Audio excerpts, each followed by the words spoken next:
Vibes and verses, verses and vibes.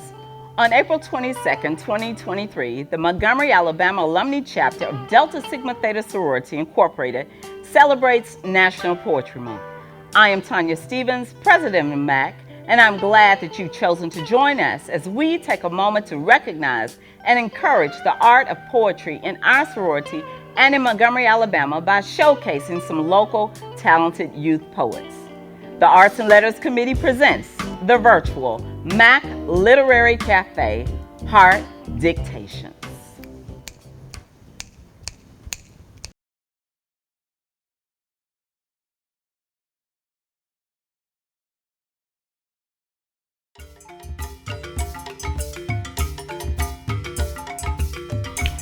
I was born in the Congo. I walked to the Fertile Crescent and built the Sphinx. I designed a pyramid so tough that a star that only glows every 100 years falls into the center, giving divine, perfect light. I am bad. I sat on the throne, drinking nectar with Allah. I got hot and sent an ice age to Europe to cool my thirst. My oldest daughter is Nefertiti. The tears from my birthplace created the Nile. I am a beautiful woman. I gazed on the forest and burnt out the Sahara Desert with a packet of goat's meat and a change of clothes. I crossed it in 2 hours. I am a gazelle, so swift you can't catch me. For a birthday present when he was 3, I gave my son Hannibal an elephant. He gave me Rome for Mother's Day. My strength flows ever on. My son Noah built New Ark, and I stood proudly at the helm as we sailed on a soft summer day. I turned myself into myself and was Jesus. Men intone my loving name. All praises, all praises. I am the one who would save. I saw diamonds in my backyard. My bowels deliver uranium. The foulings from my fingernails send my precious jewels. On a trip north, I caught a cold and blew my nose, giving oil to the Arab world. I am so hip, even my errors are correct. I sailed west to reach east and had to round off the earth as I went. The hair from my head, thin and gold, was laid across 3 continents. I am so perfect, so divine, so ethereal, so surreal. I cannot be comprehended except by my permission. I mean, I can fly like a bird in the sky. Ego tripping, that's me.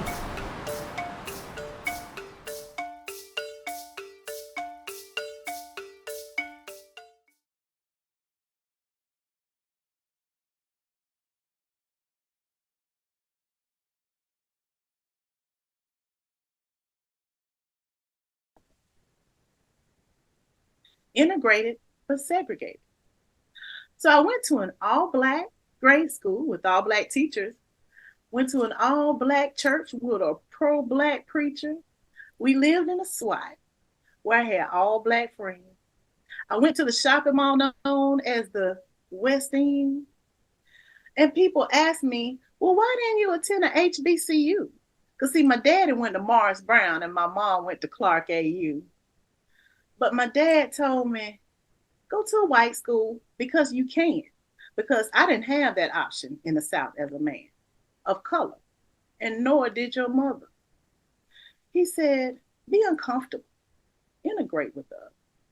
So, what did I do when I got on the yard? I found a black church that spoke to my heart. I found a black hairstylist that could style my black hair, and I pledged a black sorority and found sisterhood there. I found the only black professor in the Department of Psychology, became her intern so that I could have a mentor that looked like me. So even though I may have been the only brown face in most of my classes and I felt out of place, I still segregated myself so I could have peace of mind, like the kids in the cafeteria who sit with their kind.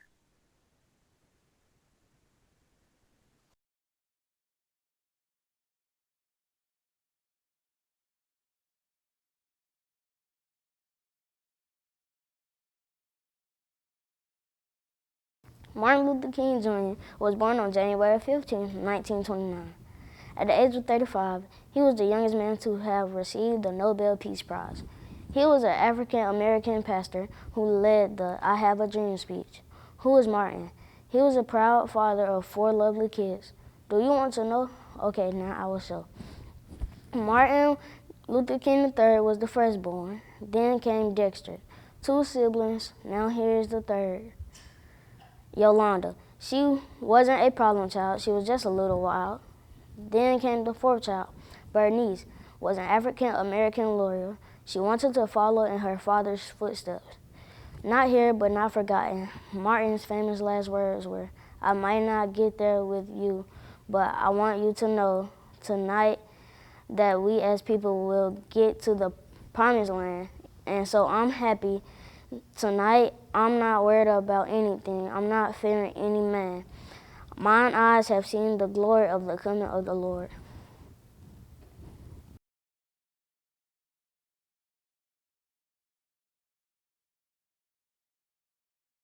Who is Muhammad Ali? Born in 1942, back then I wasn't even 2.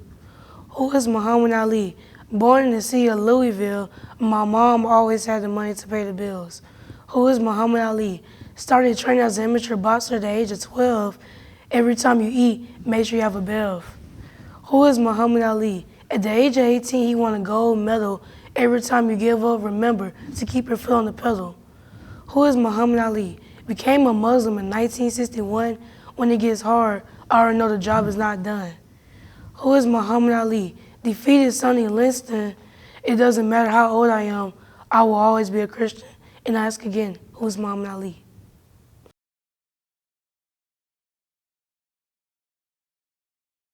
Big, small, gold, silver, square, circular, bedazzled, eye-catching, hoops. Starting in Nubia, present-day Sudan, this piece of jewelry came from my people and have spread all over the land. For our men and women, they showed power and wealth, gave us a sense of unity in spite of the inequality we had dealt with through slavery and discrimination. They spread to other nations, our creation, our innovation, moving as we moved against our will, torn from our homeland and stuck, treated so poorly and so ill. In spite of the struggles, hoops highlight beauty and individuality. One pair makes an entire outfit better, makes being a boss your reality, a bold statement of beauty and fashion, of confidence and growth. If I'm so fine, I'm gonna wear my hoops, whether you know that or you don't. Hoops, a part of me, of who I am. Without the weight on my ear, I can barely stand walking out the house. I feel lost. My hoops I want to wear at all costs. In the morning, at school, on a date. While I'm shooting on the court, I don't take them off until late, because with them, I feel stronger. Capable of taking on the world, conquering everything thrown my way, not caring what anyone has to say. My hoops sometimes get me in trouble. Maybe they are too big, or maybe the cultural significance they portray is one that offends. My hoops. My people's hoops, my ancestors' hoops, your hoops, our hoops. Do you see it? It's in the beauty of one piece of jewelry that the world is reminded that every mind, every race is needed. This jewelry for me signifies Black excellence, Black pride. Proud of being an African American, these hoops are not meant to hide, so I'll continue to wear my hoops, whether big or small, showing off to the world that I am a queen who refuses to fall, a queen with a crown, a queen who will stop at nothing to be great, a queen with hoops, a queen I know I am, so don't hate. My hoops and I will do great things. I'll embrace who I am and accomplish my dreams. So to the creators of Nubia, of the hoops I now wear, I just want to say thank you for creating something that our people, all people, can love and wear. Thank you.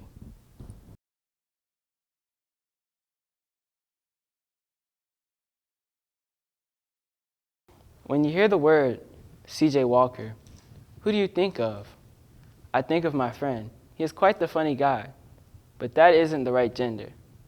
When you hear the word C.J. Walker, you should think of Madam C.J. Walker, the woman that made more money than me in a week, a woman that came from no parents and no idols to a millionaire and a successful life.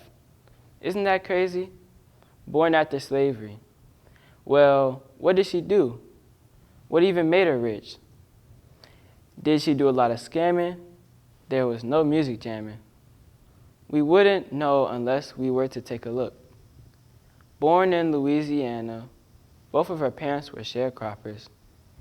Being the fifth child and the first after slavery, she had a different view of the world, a different expectation of goals set. And through all this, I can say what all women have in common is determination.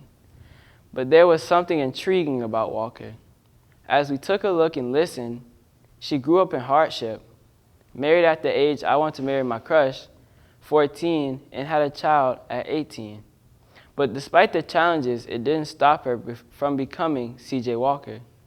She was a widow at 20, but pushed on with her life for 2 years until she moved to St. Louis, where she sang and became a NACW. Like everyone, I hope, she found the love of her life, Charles J. Walker. But the real question is, how exactly did Walker become famous? Well, it all started when Walker had a disorder that caused her hair to fall out. But she figured out a product that changed the black hair care industry for decades.